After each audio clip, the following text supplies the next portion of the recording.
We are back.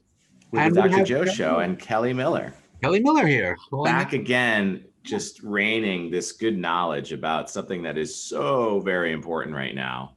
How many parents are at home right now saying, wow, I didn't really understand what the teacher meant, but man, oh man, I guess my kid has ADHD. Yeah.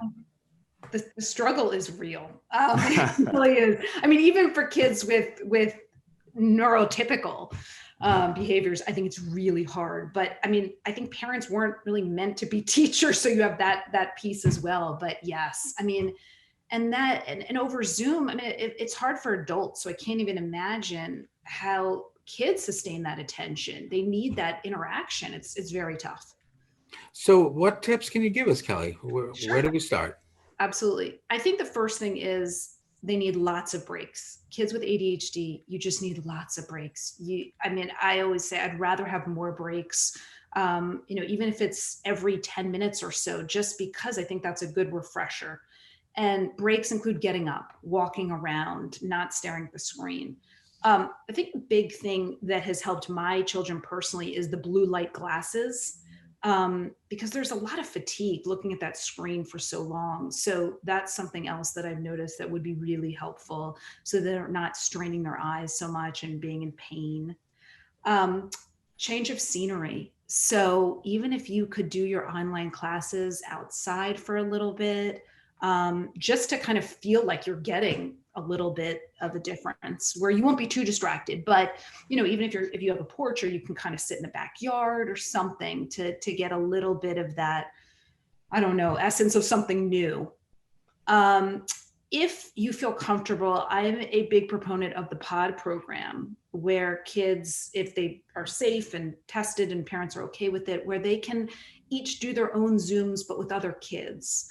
I actually have my younger son in that, and that's been very helpful, because then they can kind of follow along and see what the other kids are doing. Sometimes you feel very isolated and alone, and especially if parents are working. And so this provides that environment of, oh, okay, he or she's working. Okay, I'll do that. So I think that's very helpful too. So I'm not familiar with that. The pod program? A pandemic pod, right? Yeah, so they just call it like pod program. So either you can organize it with other parents, where kids come together and everybody is on Zoom in there, but they're all sort of together, or facilities do it.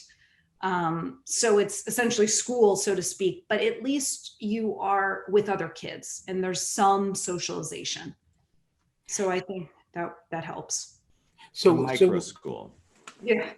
So that's part of what you're doing, right, Mark? It is. We're doing something very similar to that, Kelli. For my employees, we've created a school within our building, so that when they're on their remote days, we have tutors with them, and trying to keep it energetic. And because there are some children with ADHD, and I believe I have it, I get it. It's actually kind of fun trying to figure out different strategies to help them learn, knowing there were certain ways that I didn't learn.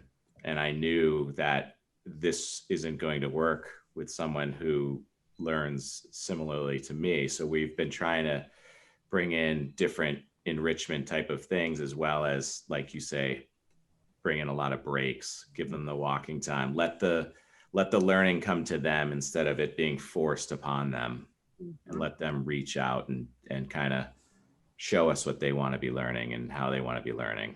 It's been fun. It's been experimental. And Dr. Joe, you kind of touched on this earlier, but I don't think schools are going to look anything like they did pre-COVID going forward. Scare me. You guys are scary. Really? Oh no. Yeah. Wow. No, I think so, because I think we're recognizing that we can educate kids without asking them to have to get up at 7 o'clock in the morning, which is completely unnatural for the vast majority of kids, and have to sort of navigate their way to school, and then be expected to concentrate and learn for blocks and blocks of time, and then switch to another subject. Why does that scare you? What about all the working parents? I don't know. I find it really hard to balance. Yeah, that's what scares me, is that I think it's really hard to do both, be sort of this parent and monitoring your kid, especially those with ADHD, where you really need to give them that extra attention, and then do your separate jobs. But So I we're think, talking about when it comes out of COVID. So once we're beyond COVID, the way to educate children, I think, will have seen some variations that people are going to want to adopt and want to eliminate certain things that we do because that's the way we've always done it. Well, why do we do that? Because that's the way we've always done it. And I think a lot of that's going to be eliminated and replaced with some of this new innovation and new adaptation that they've had. I don't mean everyone's going to be homeschooling with their kids, you just but I need think different things. eduals are going to be a little bit more fluid, and the actual activities are going to be very different because parents are actually more fluid now too, and they're able to work remotely and from different locations and such. I think there's been a lot of really negative things, obviously, with COVID, but I think there's been a lot of really positive things that are coming out of this. And I think one of them is ultimately going to be how we educate our kids here in the United States. Yeah. How do you balance being home, having to work, having kids there? You know how I talked about before the 800% increase in wine sales?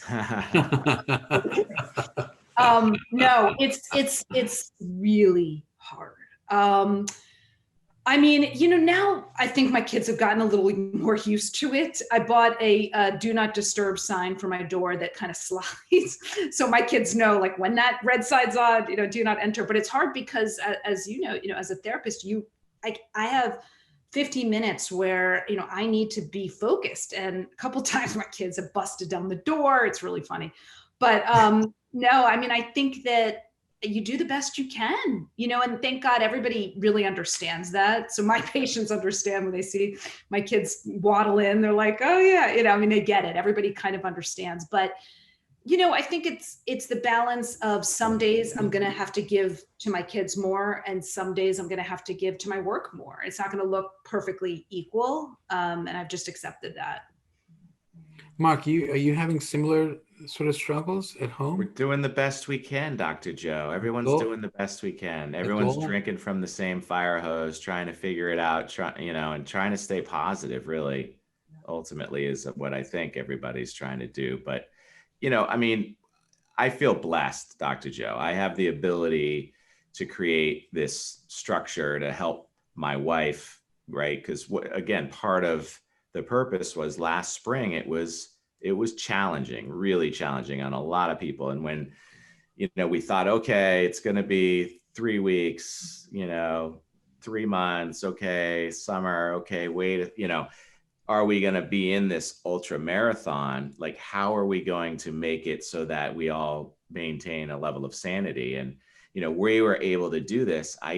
There's a lot of families that aren't able to participate in these micro schools and these pandemic pods or these employer benefit programs.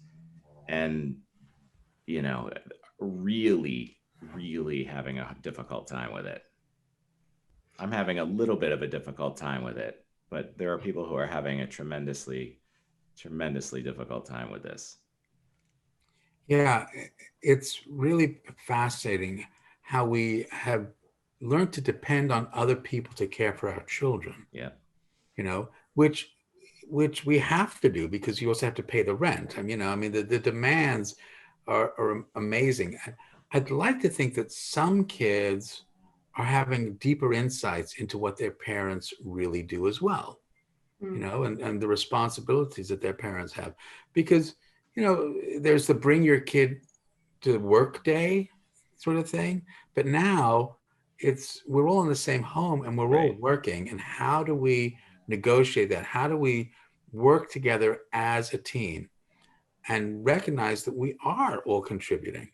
We're always contributing to our families if we want to. I've seen a lot of parents who have the same initial worry. How am I meant to do this? Uh, this one person said, I have to relearn math. Mm. And how am I meant to teach my kid math? That's a whole nother area though. How often did you get to actually see what your kid was learning in the interaction in the school? Probably very little. But now we get to see it. When your kids are doing school, is it a Zoom thing? So there are a whole bunch of other kids on the screen as well. Right. And the teachers are smart. They mute them because they know it's going to be Teachers is not, they mute them. Yeah. Yeah. And how has that been for the kids, seeing their friends, but not really being able to chat? I think hard, really hard. And so I was going to add, when you were asking me the tips of things to help, I think that we really need to validate our kids' feelings, that this is hard. And we understand that. And yeah, you must really miss seeing your friends because, there's a piece of their life that's missing. So I think that's a big part of it too, of knowing, and then also reminding them that this isn't forever, because in a kid's mind, I mean, for us, it feels like even forever, but in a kid's mind, it's even like, so it's just reminding, that this is a moment, and it's going to pass. And I always have to remind my younger son that, because I think he's really struggling with that of like, you know what, this is just for now. And, and he's how old? He's 8? Almost 8. Mm-hmm. Yeah. Yeah. And that makes so much sense developmentally, because little kids are all about here and now. It's very difficult for them to sort of begin really abstracting about the future and what will happen next. Stretch the kindness, rush with madness. Is it sadness or just a show that